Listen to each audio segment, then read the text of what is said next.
আগরতলা পৌর নিগমের ২০ নং ওয়ার্ড ও কিষাণ মোর্চার উদ্যোগে হর ঘর তিরঙ্গা কর্মসূচির আয়োজন করা হয় বুধবার রাজধানীর মহারাজগঞ্জ বাজার নেতাজির মূর্তির পাদদেশে। সেখানে উপস্থিত ছিলেন ২০ নং ওয়ার্ডের কর্পোরেটর রত্না দত্ত সহ অন্যান্যরা।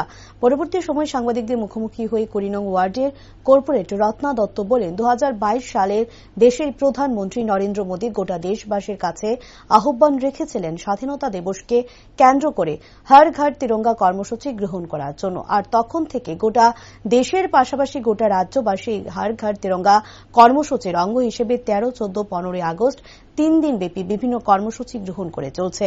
তারই উদ্যোগে ১৪ আগস্ট অর্থাৎ বুধবার এই কর্মসূচি গ্রহণ করা হয়, যা অত্যন্ত প্রশংসনীয় এবং ভারতবর্ষের জন্মগ্রহণ করে সার্থক আমরা প্রত্যেকেই বলে ব্যক্ত করেন তিনি।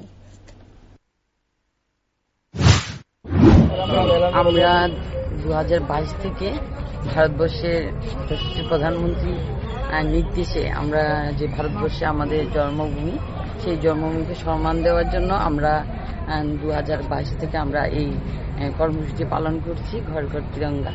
সেই কর্মসূচিকে কেন্দ্র করে আজকে মহারাজগঞ্জ বাজারে কিষাণ মোর্চার তরফ থেকে আজকে যে উদ্যোগ নিয়েছে সেটা অত্যন্ত প্রশংসনীয়। কারণ মহারাজগঞ্জ বাজার আমাদের ২০ নং ওয়ার্ডের মধ্যে একদম বৃহত্তম বাজার।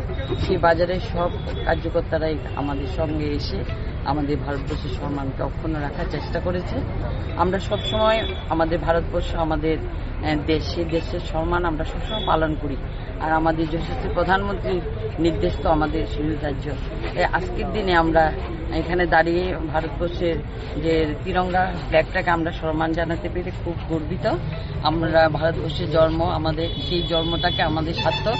কারণ যে যারা দেশের জন্য প্রাণ বলিদান করেছে তাদের যে আজকে এতটুকু সম্মান আমরা কোনোদিন দেখতে পারি না। ২০৪৭ সালে ভারত স্বাধীন হয়েছিল, তারপর থেকে এই ৩ বছর ধরে আমরা এটা অনবরত পালন করেছি। ঘর ঘর তিরঙ্গা, সবাই যারা শহীদ হয়েছে তাদের প্রতি সম্মান জানানো বা তাদের শ্রদ্ধা জানানো, এটা আমাদের কর্তব্য ছিল। সেই কর্তব্যকে প্রত্যেকটি ঘরে, প্রত্যেকটি রাজ্যের বিভিন্ন কোণে প্রান্তে, স্কুল, কলেজ সবখানে তাদেরকে সম্মান জানানো হচ্ছে।